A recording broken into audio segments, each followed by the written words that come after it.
Hi guys, welcome to this next video looking at measures of spread. So this is our second video of the statistics unit, and for this one our learning goal is that students can explain the effect of outliers on means and medians in a data set. And at the end of this one you'll be able to calculate the range of a data set and calculate the interquartile range of a data set. Now that's sort of the new part for this sort of part of learning. Range should be well known to you from grade 7 learning, but interquartile range is something a little bit different for you. Okay, first, whiskers aren't just for cats. Now, let's say for instance we were wanting to compare two data sets, okay? So let's say we were comparing viewing time of two people. Now sometimes that's a bit hard when it's just pure numbers and there's just sort of all over the place. You know, sometimes when you look at data, you want to say, "Bang, that's what it's like," without having to worry about sort of anything else.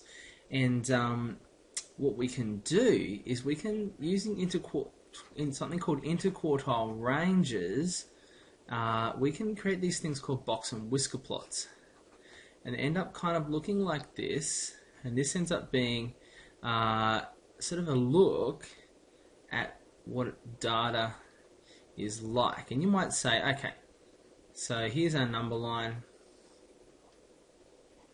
is maybe 0, and let's say it's number of TV hours watched. Okay, and maybe here is 20. That's some of the worst spacing out. So let's make that 25, 10, 20. Okay. So, and so number of TVs, and what we can sort of look at when we have this is that we've got you know, our maximum numbers, our minimums. A median is this sort of line in the middle, and this sort of here is kind of something that we're going to look at later, and this is our interquartile range, okay? And that's kind of like, where's the bulk of the data sitting, okay? And so you can kind of see that this person's data is sort of spread over this sort of longer section, whereas this person here has this big spike in the middle. So maybe they've got some outliers down here. So that would suggest that maybe this is an outlier. Okay, if it was more consistent little spread of data, you might expect the minimum to be here. Okay, so you can end up doing these box and whisker plots. It's not something we're going to be necessarily looking at as part of this unit, but I'll highly recommend that that's something that maybe you make as part of what you're able to do with this statistical analysis. Okay, right. So maybe calculating range of a data set. Okay, now this is something you've done before. So the range is simply range equals the highest value minus the lowest value. Okay, so for instance, if you had a data set of hours of TV, maybe hours of TV watched, and if we had this data set being 6, 5, 2, 3, 11, 9, 2, and so that was for every day of the week. Obviously this person isn't doing much else other than watching TV, but you would do the range equals the highest being 11 minus the lowest being 2, which means a range of 7 hours. Okay, bang, range is very easy to do. Okay, now the one that's sort of a little bit more involved is calculating our interquartile range of a data set. Okay, and maybe, let's say you went around and you were doing some surveys and you asked somebody how many pieces of chicken they eat for any given night of the week, and they thought about maybe the last 9 times they'd eaten dinner. How many times have they thought about eating chicken? Okay, and so you would go, okay, this person said.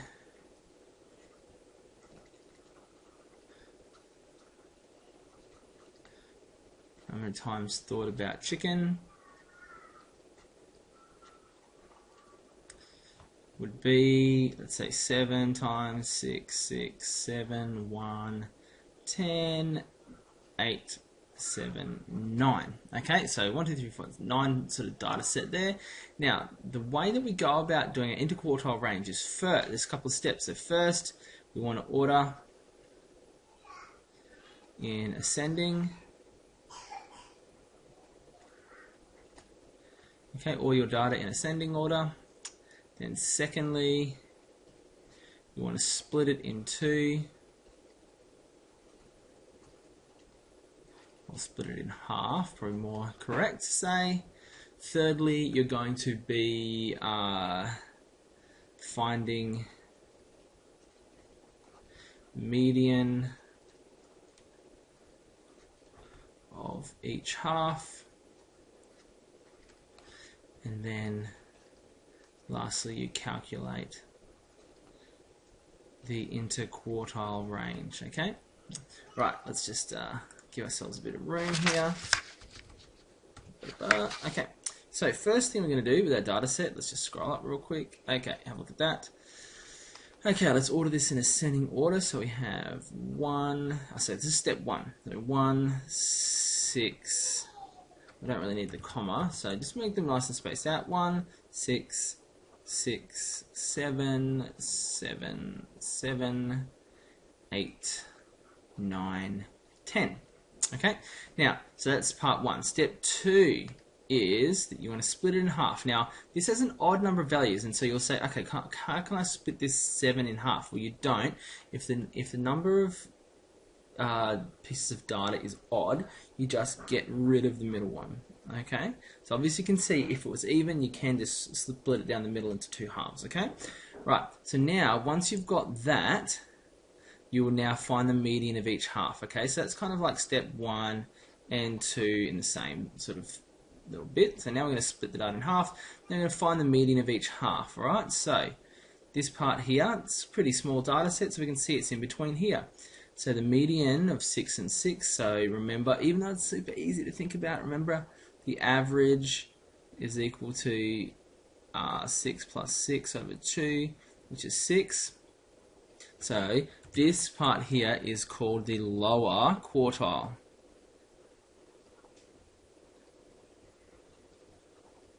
So the lower quartile is 6. This one here, we're here now. So the average of that is equal to 8 plus 9 over 2, which is 8.5. So this is called the upper quartile. Okay, and to find out interquartile range, that's sort of step 3 in there. Step 4, interquartile range, IQR is equal to upper quartile minus lower quartile.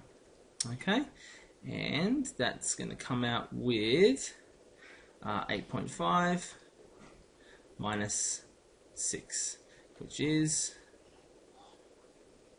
2.5 hours. Oh no, 2.5 times of chicken. Okay, so that's how we do our interquartile range. Now again, it's something that's separate from what you're tested on or assessed on in grade 8, but it is certainly something that will come up in the future, so it might be worth your while getting a bit used to it. Okay, what else is there in the world of statistics? Something you'll run into a few times that is probably the next kind of most important statistical analysis to do is something called standard deviation.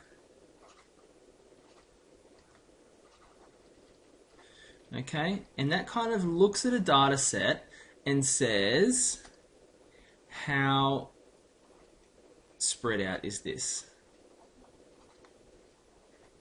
Okay, and also ask questions of maybe like, how far is each data set,